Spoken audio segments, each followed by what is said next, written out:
नव नव audio video comedy आ लाइव प्रोग्राम सबसे पहिने देखबा के लेल हमर यूट्यूब चैनल मैथिली दबंग के लाल बटन दबाकर सब्सक्राइब करू आ हे घंटी के निशान जरूर दबाऊ। भांगिया के निंदिया में सुतल महादेव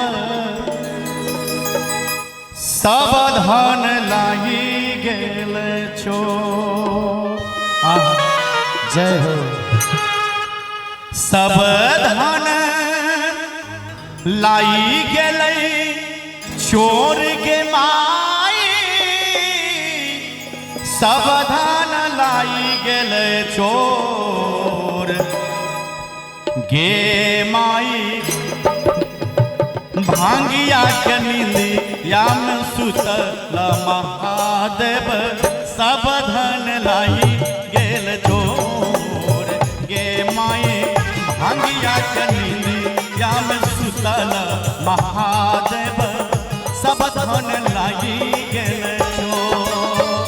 सब धन लाई गेल चोर गे माई, सब धन लाई गेल चोर गे माई।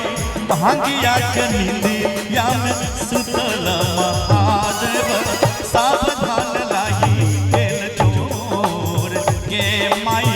भांगिया के निंदिया में सुतल महादेव सब धन लाई गेल चोर।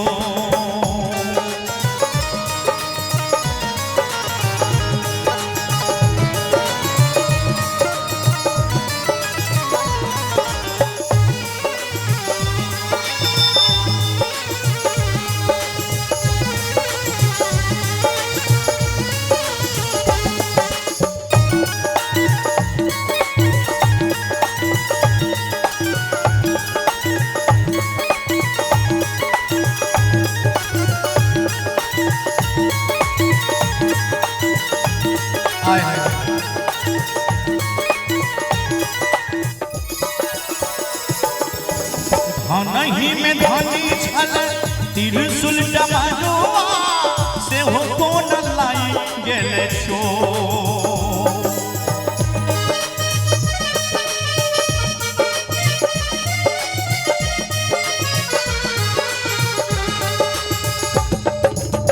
धनही में धनी छल त्रिशूल डमरुआ से हो कोन लाई गेल चोर गे माई। उचित कथा हमें नहीं देखलो बस लागी चोर गे माई। नहीं हमें उचित देखलो बस लागी गेल चोर।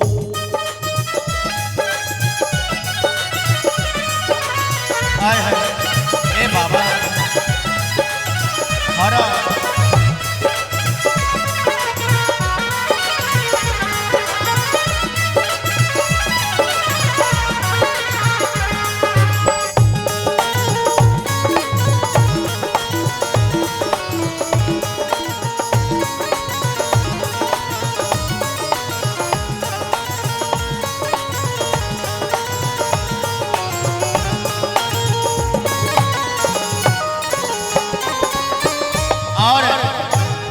एक सुंदर सा पुरस्कार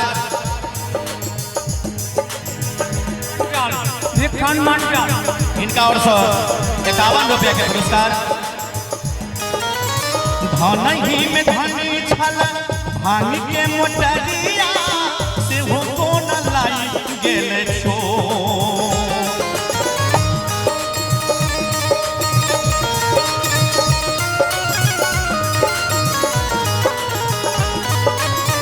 धनही में धनी छल भांग के मोटरिया से हो कोन लाई गेल चोर गे माई। गे माई उचित कथा में कतहु न देखलो घटना लागी गेल चोर गे माई। उचित कथा में कतहु न देखलो घटना लागी गेल चोर।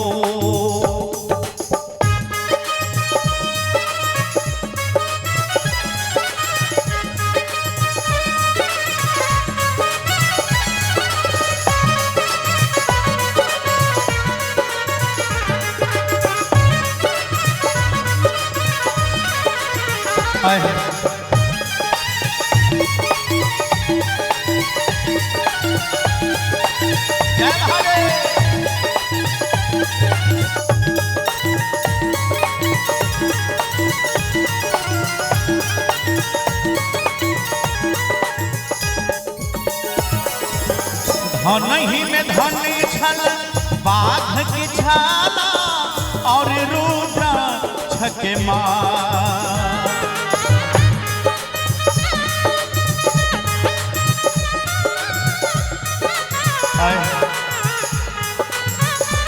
धनहि में धनी छल बाघ के छाला और रुद्राक्ष के माल के माई एहो न उचित हम कतहु न देखलहुँ कम मंडल लाए गेल छो गे माई एहो न उचित हम कतहु न देखलहुँ कम मंडल लाए गेल छो।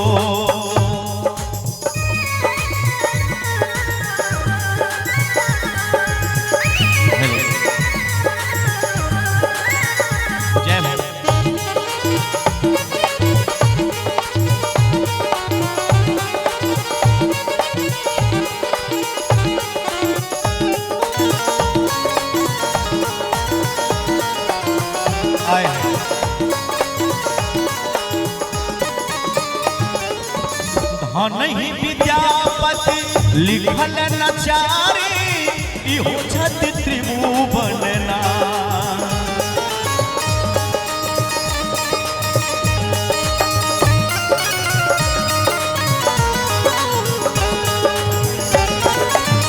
धनहि विद्यापति लिखल नचारी इहो छत त्रिभुवन नाथ गे माई दुनिया के ज्ञान दिगंबर सब पर रह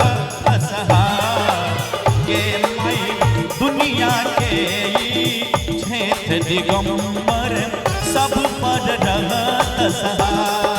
गे माई भांगिया के निंदिया में सुतल महादेव सब धन लाई गेल चोर गे माई भांगिया के निंदिया में सुतल महादेव सब धन लाई गेल चोर गे माई भांगिया के निंदिया में सुतल महादेव सब धन लाई गेल चोर।